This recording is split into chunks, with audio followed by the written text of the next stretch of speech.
Twelfth class maths में आपका स्वागत है।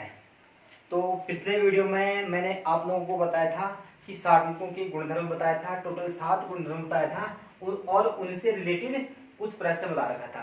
तो अब इस वीडियो में देखना, इसमें कुछ प्रश्न रखे हैं, तो उन सारणिकों के गुणधर्मों की सहायता से अब हम इन प्रश्नों को सॉल्व करेंगे।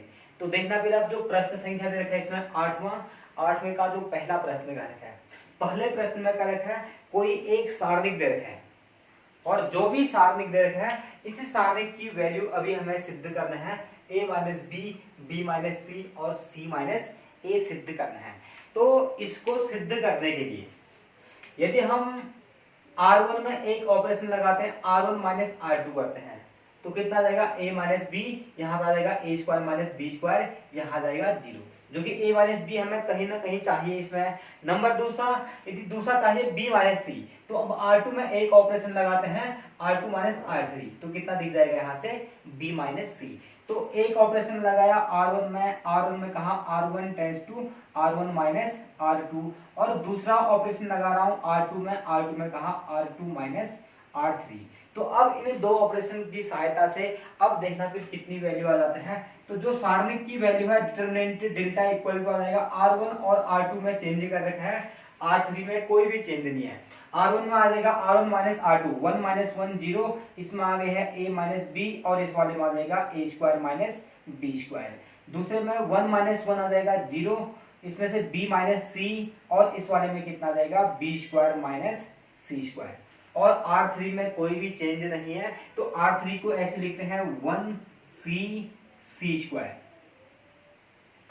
अब इस ऑपरेशन के बाद अब यहां पर दिख रहा है a square minus B square, तो इस फॉर्मूले को ओपन करते हैं इसमें। तो डेल्टा इक्वल टू आ जाएगा, एक डिटरमिनेंट उसमें पहले में 0, इसमें आ जाएगा a माइनस बी, इस वाले में a square minus B square, कितना a plus b into a minus b.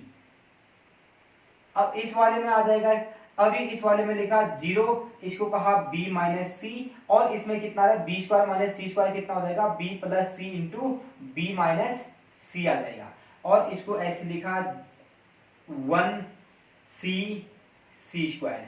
अब यहां से जो R1 में है a माइनस बी कॉमन दिखाई दे रहा है और R2 में से b माइनस सी कॉमन दिखाई दे रहा है। तो नए लाइन में से कहते हैं R1 से a माइनस बी तथा R2 से b माइनस सी उभयनिष्ठ लेने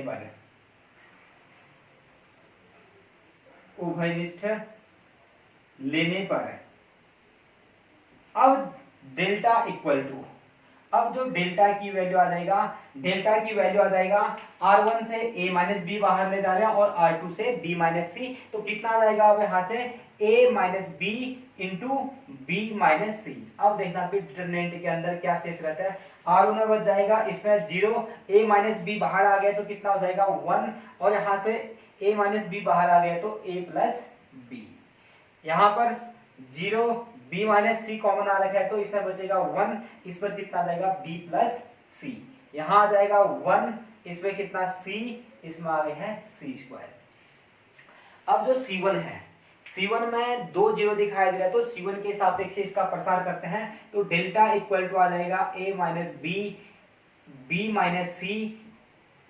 अब इधर से पहले 0 इंटू कुछ वैल्यू 0, माइनस 0 इंटू कुछ वैल्यू 0, प्लस 1 इंटू, अब 1 इंटू कहा 1 से होगा, रो कॉलम को छोड़ दिया, तो कितना आ जाएगा पहले b माइनस बी प्लस सी, माइनस कितना आ जाएगा a minus a plus B.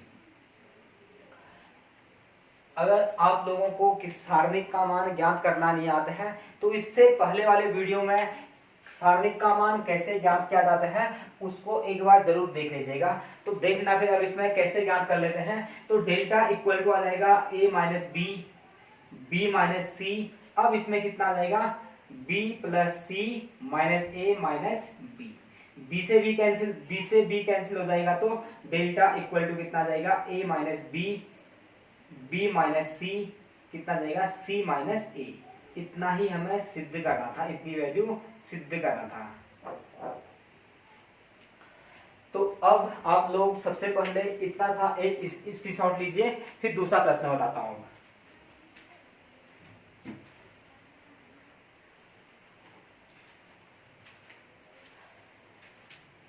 अब देखिए इसी का जो दूसरा प्रश्न दे रखा है, दूसरे प्रश्न में कह रखे हैं अब कोई एक सारणी दे रखा है, इसमें जो भी डिटरमिनेंट है इस डिटरमिनेंट की वैल्यू प्रूव करना अभी a minus B, B minus C, C minus A into A plus B plus सी।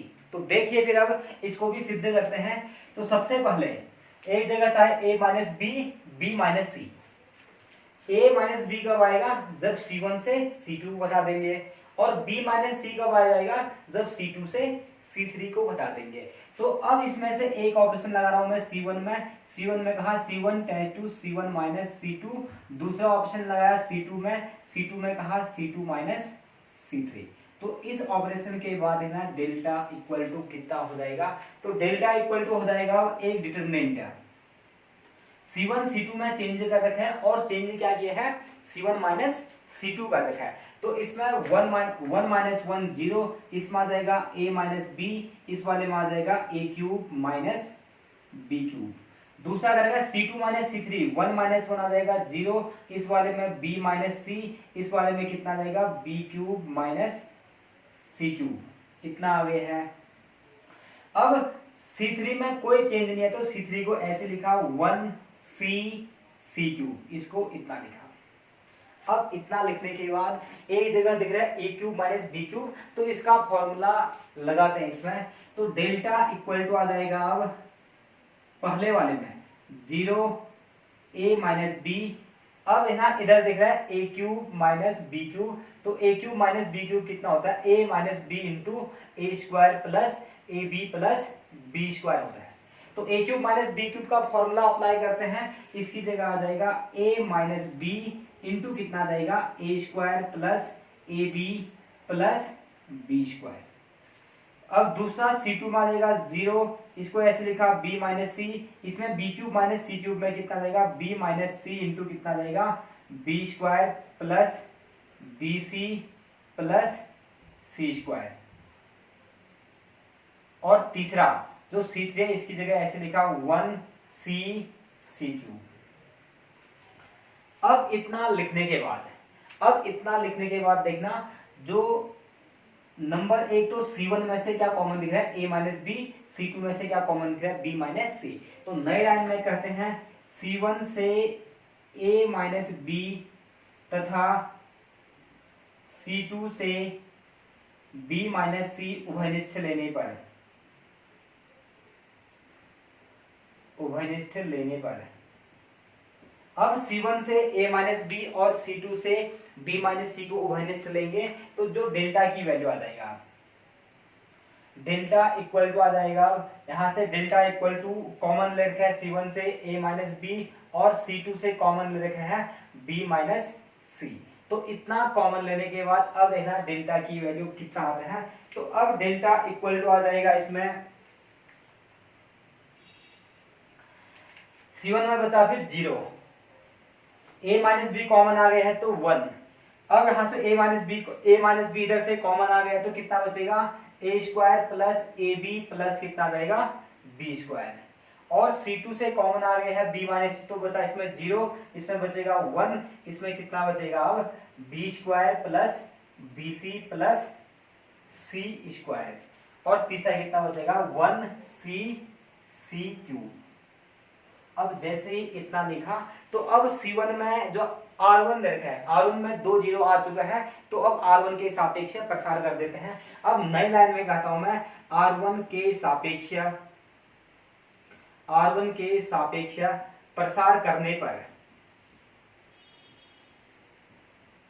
अब r1 के सापेक्ष प्रसार करेंगे तो डेल्टा इक्वल टू आ जाएगा a minus B into B minus C into, अब यहां से पहला 0 इंटू कुछ वैल्यू 0 माइनस 0 इंटू कुछ वैल्यू 0 प्लस 1 इंटू, अब जैसे 1 इंटू कहा तो 1 से होकर यानी रो कॉलम को छोड़ा, तो पहले इन दोनों का गुना कितना आ जाएगा? B square plus B C plus सी स्क्वायर माइनस कितना आ जाएगा? इन दोनों का गुना कितना आ जाएगा?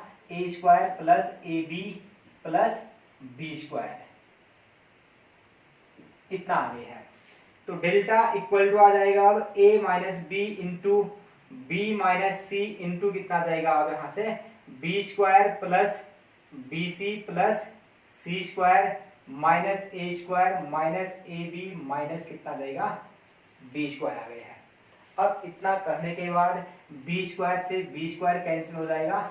अब नई लाइन में आ गए हैं a माइनस बी इंटू कितना आ जाएगा b माइनस सी इंटू, अब यहाँ से इनको एक साथ लिखा बी सी माइनस ए बी को एक साथ लिख रहा हूं, दूसरा कितना बचा प्लस सी स्क्वायर माइनस ए स्क्वायर इतना बचा है इक्वल टू आ जाएगा A minus B into B minus C into कितना आ जाएगा, इन दोनों में से कॉमन क्या आ जा रहा है, इन दोनों में से कॉमन आ जा रहा है बी को कॉमन लेने के बाद सी माइनस ए प्लस इस वाले में कितना आ गए हैं सी स्क्वायर माइनस ए स्क्वायर, सी स्क्वायर माइनस ए स्क्वायर की जगह लिख सकते हैं सी plus A into C minus A. अब दोनों में से सी माइनस ए को कॉमन लेंगे तो कितना a minus B minus C into C minus A. अब यहाँ पर कितना बचा फिर b plus C plus A इतना बचा है। तो लास्ट में इसी को कह सकते हैं a माइनस बी इंटू कितना b minus C into C minus A into कितना देगा a प्लस बी प्लस सी। यह आ गया है डेल्टा की वैल्यू और हमें जो भी डिटरमिनेंट दिया था इसकी वैल्यू इतना ही सिद्ध करना था। तो इस डिटरमिनेंट की वैल्यू हमें इतनी वैल्यू सिद्ध करना था। तो आप लोग सबसे पहले इसका एक स्क्रीनशॉट लीजिए, फिर नेक्स्ट क्वेश्चन को बताता हूँ।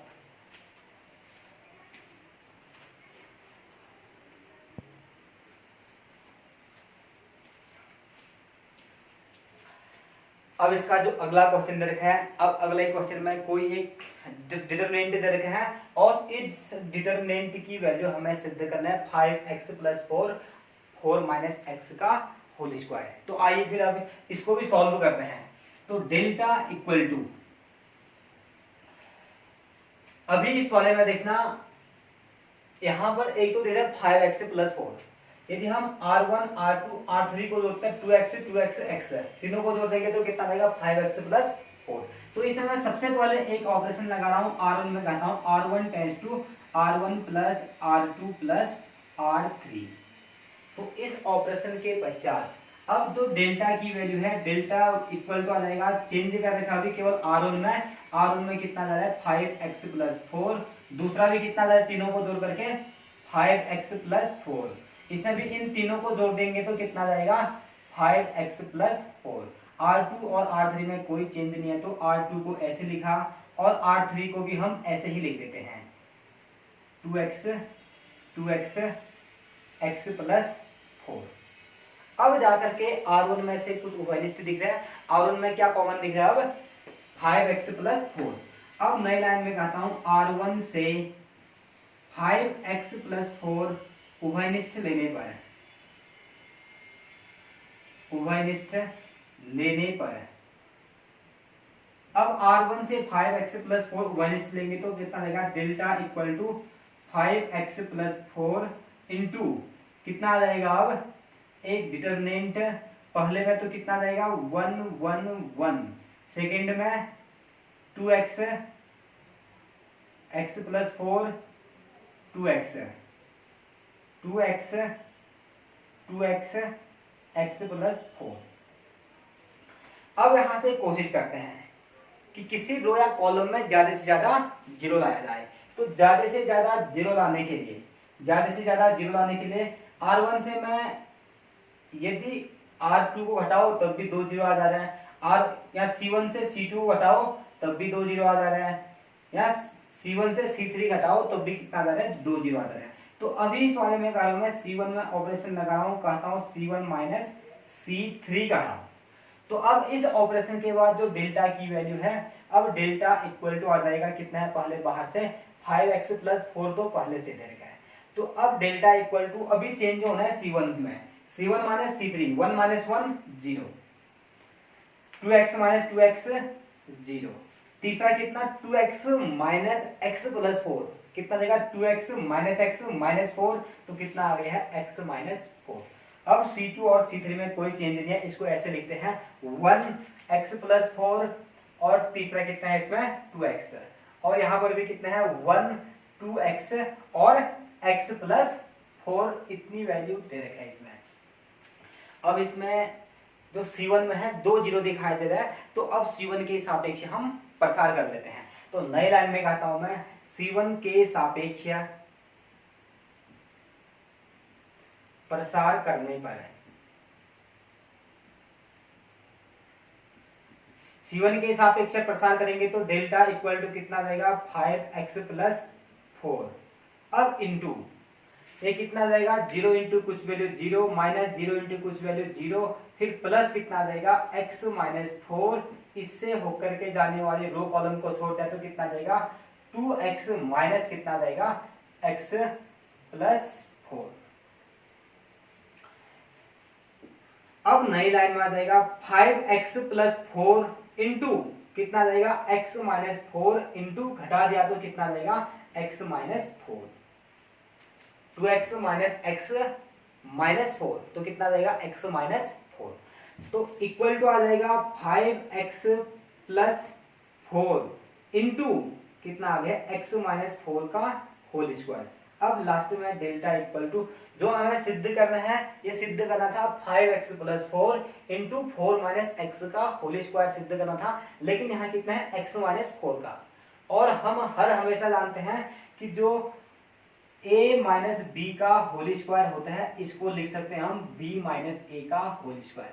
हर हमेशा जो a माइनस बी का होल स्क्वायर होता है a माइनस बी का होल स्क्वायर इक्वल टू लिख सकते हैं b माइनस ए का होल स्क्वायर। तो सेम यहाँ पर भी इसको भी ऐसा ही लिखा 5x प्लस 4 इंटू कितना आ जाएगा 4 माइनस एक्स का होल स्क्वायर। इतना हमें सिद्ध करना था। इस वाले में ऐसे करके लिखते हैं, जैसे a माइनस बी का होल स्क्वायर दे रखा है तो इसमें से जो a माइनस बी का जो होल स्क्वायर होगा a माइनस बी का होल स्क्वायर होगा, इसमें से सबसे पहले माइनस को कॉमन ले जाते हैं तो कितना बचता है b माइनस ए का होल स्क्वायर। स्क्वायर अलग अलग कर देते हैं, माइनस का वर्ग कैसा होता है प्लस में। तो यही वैल्यू हमें सिद्ध करने के लिए कहा था। तो आप लोग पहले इसको भी लिख लीजिए या इसका एक स्क्रीनशॉट लीजिए। फिर अब जो अन्य क्वेश्चन है, अन्य क्वेश्चन को अब बताऊंगा मैं अगली वीडियो में।